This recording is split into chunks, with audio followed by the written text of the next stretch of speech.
నల్లగొండ జిల్లా దేవరకొండలో గిరిజన సంక్షేమ శాఖ గిరిజన బాలికల ఆశ్రమ పాఠశాల 77వ గణతంత్ర దినోత్సవం ఘనంగా నిర్వహించారు. ఈ యొక్క కార్యక్రమం హెడ్ మాస్టర్ గంట పద్మ, హాస్టల్ వార్డెన్ ఈదునూరి శేఖర్ రెడ్డి గార్ల ఆధ్వర్యంలో జరిగింది.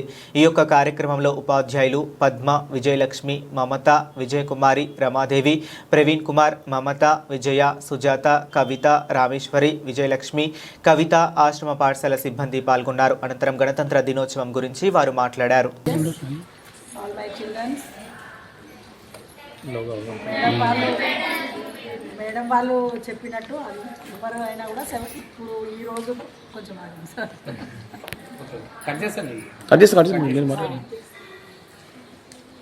మామూలుగా మనకు స్వాతంత్రం వచ్చింది 15th ఆగస్టు. 26 జనవరి రోజు ఏమైంది, మన రాజ్యాంగం అమల్లోకి వచ్చింది. అంటే ఈ రెండు పండుగలు జాతీయ పండుగలు అని మీ అందరికీ తెలుసు కదా.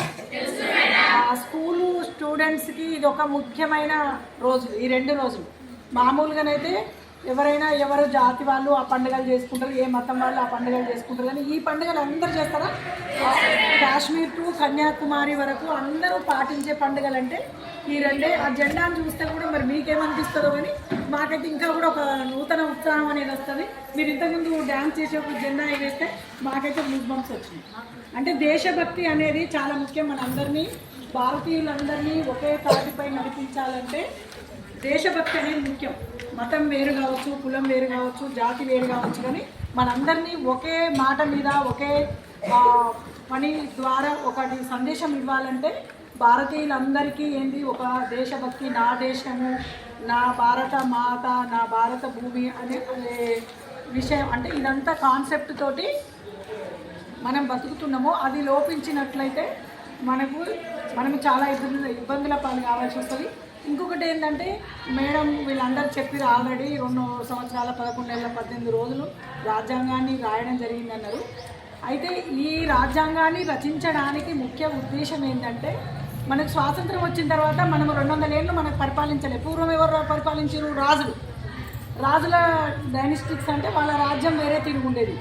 అంటే తండ్రి తర్వాత కొడుకు తర్వాత మనమడు అట్లా వచ్చేది కదా. ఇప్పుడు మనకు స్వాతంత్రం వచ్చిన తర్వాత మనకు ఎట్లా పరిపాలించుకోవాలో తెలియదు. కాబట్టి మన ప్రముఖులు డాక్టర్ బిఆర్ అంబేద్కర్ గారు కావచ్చు, ఆ రాజ్యాంగంలో కమిటీలో ఉన్న వ్యక్తులందరూ, మేధావులందరూ కలిసి మన దేశాన్ని మనము ఏ విధంగా పరిపాలించుకోవాలి, మనకు హక్కులు ఏమున్నాయి, విధులు ఏమున్నాయి, బాధ్యతలు ఏమున్నాయి, అవన్నీ స్వాతంత్రం వచ్చిందని ఇష్టం ఉన్నట్టు తిరుగుతాం. మరి తిరగలేం కదా.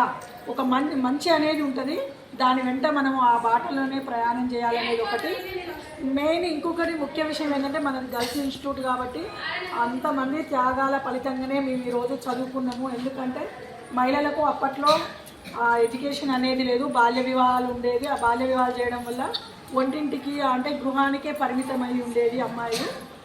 అదంతా పోయి గత 77 సంవత్సరాలలో కనీసం ఒక 50 సంవత్సరాల నుంచి వెళ్ళి మహిళలు బయటకు వచ్చారు. ఆ 50 సంవత్సరాలలో మేము కూడా ఉన్నాము. ఆల్మోస్ట్ మాకు కూడా 50 years కాబట్టి మాకు అప్పట్లో గవర్నమెంట్ స్కూల్ అయినా కూడా మేము చాలా భయంతో, జాగ్రత్తతోటి, భక్తితోటి, టీచర్ల మీద గౌరవంతో పోయి చదువుకున్నాము. మీకు అది ఎంతవరకు ఉందో మీకు మీరే టెస్ట్ చేసుకోండి. ఒక టీచర్ అన్నా పెద్దలన్నా రెస్పెక్ట్ ఉన్నోళ్ళు ఎప్పటికీ కూడా లైఫ్లో చెడిపోరు. ఏ టీచర్ ఎవరు ఏం చెప్పినా కోపంగా చెప్పింది అంటే అది మీ మంచికి.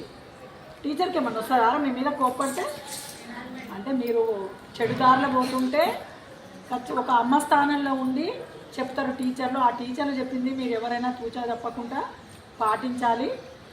ఇంకొకటి 10th క్లాస్ విద్యార్థులందరికీ కూడా ఇంటికి వెళ్ళకుండా రోజు స్కూల్లో ఉండాలి. స్కూల్లో ఉంటే కొంచెం చదువులో డల్ ఉన్న వాళ్ళు కూడా లాస్ట్ టైంలో పికప్ అయిన సందర్భాలు ఉన్నాయి అన్ని బ్యాచ్లలో.